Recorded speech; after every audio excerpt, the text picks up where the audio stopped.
and welcome back to this I-24 News Evening Edition. I'm Lucia Arish, and this is the Daily Debate. The American Studies Association members voted on Monday in favor of an academic boycott on the State of Israel. The association named Israel's violation of international law and the UN resolutions among its reasons for boycott of Israeli academic institutions. And joining me tonight is Dr. Einat Wilf, Senior Fellow at the Jewish People Policy Institute and former member of the Israeli Parliament under the Labor Independence Party. Good evening. Thank you very much for coming. Good evening. And Bashar Iraqi, advisor to Israeli Parliament member Isawi Farij. Thank you very much for coming. So let's start. Is it justified? Einat, Dr. Wilf? Absolutely not. All these boycotts and the various movements and effort to delegitimize Israel, to isolate Israel, don't acknowledge the complexity of the conflict. This is a conflict with deep reasons. I believe that the Palestinians are, and the Arab world in large, is no less responsible for the perpetuation and the continuance of this conflict. Trying to isolate one part, trying to isolate Israel, is absolutely not helpful. It only sends a message that the world, especially academics that are supposed to be committed to truth and research and understanding, don't understand the conflict, don't understand its complexity, are seeing it through a very, very simplistic lens. And ultimately, I think it is a gesture that sends all the wrong messages and in many ways absolutely counterproductive. Well, I'm going to start with a small, short story that I heard today. And it's about a kid and a rabbi. The kid's trying to challenge his rabbi. And he's telling him, I'm catching a fly, and I'm going to go ask my rabbi if this fly is alive or dead. And the boy goes to the rabbi and he says, well, I have the fly in my hand. Is it alive? And he says, well, it depends on you. And so he asks him again, is it dead? And he says, it depends on you, because he's holding it. And the same thing goes with the State of Israel. It has the power. It controls the region. It controls the Israeli territory. It controls the Palestinian territory.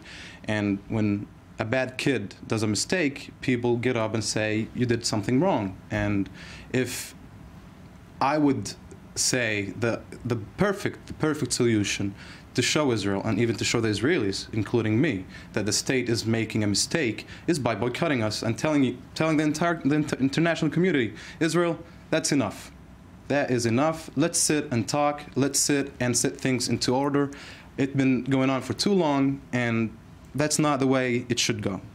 Do you think that I'm going to take one point that you mentioned, and this is the academic point of view. Do you think that should it happen in an academic institution? Well, these are the people who actually know the truth, as Dr. Wilf said. These are the people who know the history. They should. And I believe they do. I believe they do. My question that I always ask to myself, and I ask even people I work with, where are we going, guys? Are we going to one-state solution or two-state solution? If we're going to two-state solution, then, well, the state is not, the policy of the state, the government is not giving us a chance to even imagine how it's going to look like physically because of the settlements, because of the violations in the West Bank.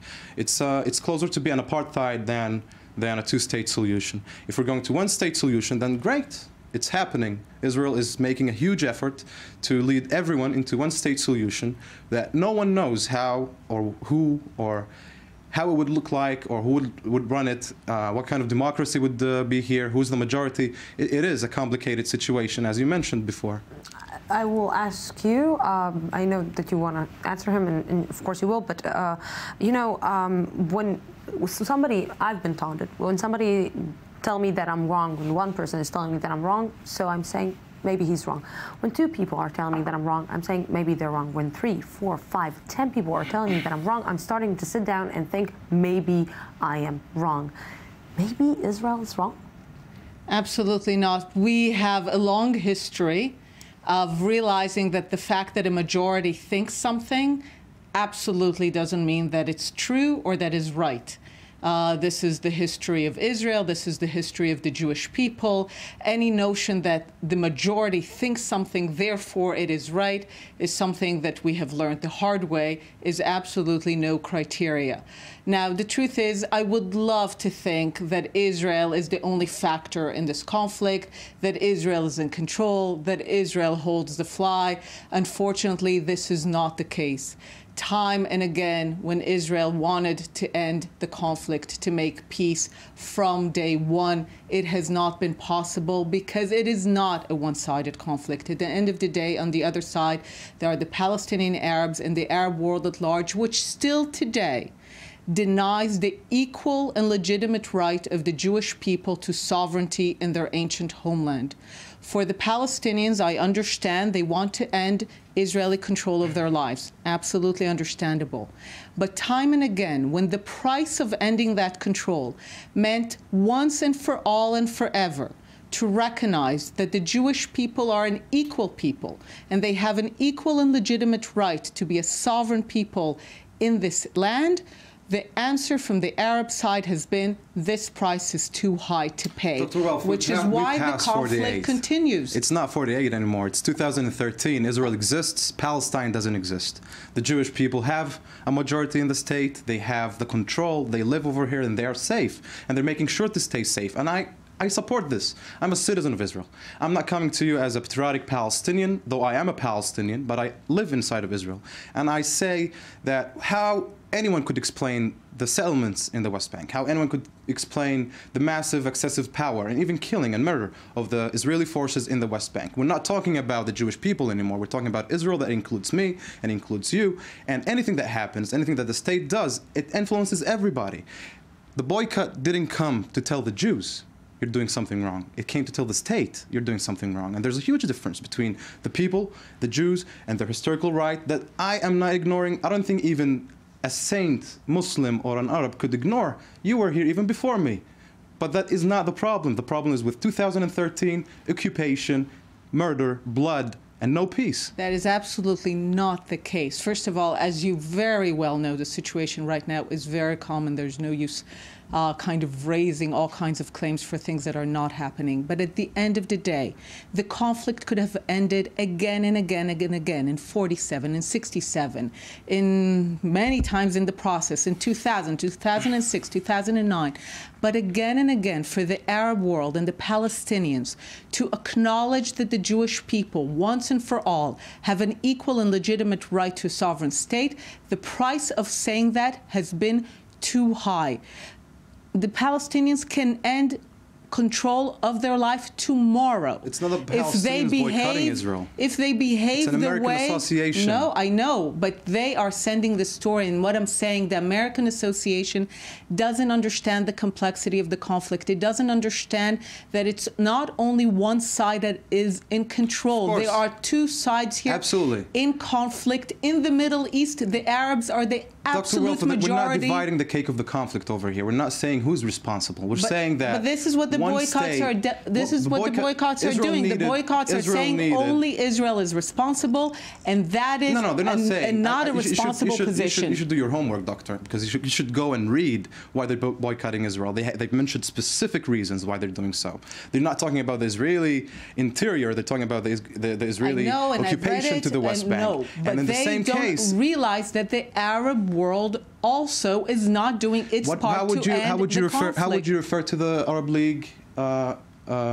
initiative that is asking Israel to make peace with 54 Arab countries? It is a commendable initiative, but at the end of the day, it stayed only on paper. There was never an effort to truly negotiate with Israel and reach an agreement. We have a wall being built, and we have settlements being built. The wall was built to stop terrorism, and that's where we are today, thankfully. Why do you think that, let's put Israel aside, why do you think that, for a moment, I know that just for a moment. I will take it. And let's try to look at the Arab countries and the Palestinian Authority, who have who are doing things wrong as well as Israel, and they're not boycotted by any other country. Lucy, why specifically Israel? Peace and freedom, it's not a chair you take to a carpentry and it takes you a week or two to build it.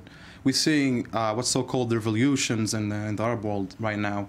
And in order to even get to the point where I think it's a true revolution, people actually start to digest the values of humanity and democracy, it's going to take another 60 years. Europe have split the 6 million souls in order to reach a point where they actually understand the value of humanity. Now, the problem is Israel has moved from building a country, has moved from building a state to building an empire. They have, it's painful, it's very painful that the Israeli majority, and I'm talking about the Jewish community in Israel, can't see that they needed legitimacy from the international community in '48. And now the same international community, and it's one of their best allies, 5,000 educators, professors, are saying, Israel, come on. There's something wrong with this map. There's something wrong with what we're doing right here. Why only Israel? Well, Israel is not China or Iran or Syria, for God's sakes, with what Bashar Assad is doing. We can talk about the rest of the world, Lucy, but we are living over here. We're living in this country. It's the longest occupation that the history has known. 65 years of occupation, and it hasn't ended. It hasn't ended yet. Seriously, I mean, all controls of peoples in the world lasted centuries. This is a modern occupation? This is a conflict, yes, even in modern times. This is a conflict. This is a deep conflict. It is about deep issues. How would you suggest to solve it then? I suggest to solve it absolutely by partition. But you said that the Jewish people have their state today. Why do they have their state? They have the state because in the critical moment... Yes, I will get there. When the international community told the Jewish people to have your state, you will need to acknowledge that the Arab people will have a state in that region too. An additional one, we said yes. Of course, but the conflict is complicated, as you said. When the Arabs in Palestine were being told to have a state, you will need to acknowledge that the Jewish people have a legitimate right to their own. But no one is ignoring this. Until today, they have decided to say no. Abu Mazen has said it many times. No, he hasn't. Oh, yes, he has. No, he has not. 65-year-old occupation. What do you mean? What I mean by 65, Lucy, you're trying to make it more tricky over here. You said it. Yeah, of course. Said that. I would explain. When we say 65 years of occupation, we're talking about the partition that, as you say, the Arabs refuse and they say, we don't like it. I can understand fully why would someone say, I don't want the two-state solution in '48. And since then, till today, the Israeli forces, the Israeli administration, the Israeli policy has been controlling the historical Palestine or historical Israel, the way you want to name it. 67 happened. They had a land. They had a state because they were willing to share. Dr. Wilf, no one is telling you to get out of your state. No one is telling you you don't deserve this country. You're running it. You have embassies everywhere. I have yet to meet someone that will acknowledge that the Jewish people have an equal and legitimate right to sovereign state. This is it. It's about the Jewish people. It's not about the Jewish people anymore. We're living over here. You're living over here. You have an Israeli identity, for God's sake. The Palestinians are not having what you have. The rest of the world is giving you all the support you need. I will give you the support you need to keep living over here. Israel is the homeland of the Jewish people. Still today, that is the raison d'être of Israel. When you're saying the homeland of the Jewish people, you're ignoring 20% of the society of citizens that are living in Israel. To be the homeland of the Jewish people doesn't mean that it's his homeland as well, and it's all our homes. It's not the 20%, Lucy. There are more Jews who don't think the same. That is the good side of Israel. That's the bad side of Israel. And people think that it's this state for one ethnic people. That is a crime. But that is a complete misunderstanding of Zionism. Zionism was not about having a state only for Jews. It was about having a state where Jews can express their national sovereignty and their history. We have it, but the Arab world refuses to accept it as such. Forget about the Arab world. You're strong enough to defend yourself. You've proven it. Now move on. Move on. You're not living in we can't move on if the Palestinians will not make peace that acknowledges it once and for all. Israel did not wait for the acknowledgement of the Palestinians to declare that Israel is a Jewish state. But if they are to make peace, they need to forgo once and for all any claim they have. It's interesting. I have to tell you, this is the other part of Israel. They can't have a Palestinian state and a Palestinian state. Dr. Wilf, thank you very much. We're done? Yes, we're done. And we're done. That was Bashar. Thank you very much for coming. And thank you, our viewers, for staying with us. It seems that this discussion will never end. Going out for a 10 minutes break, and then we're back for the I-24 News One-on-One. Don't go anywhere. Thank you very much.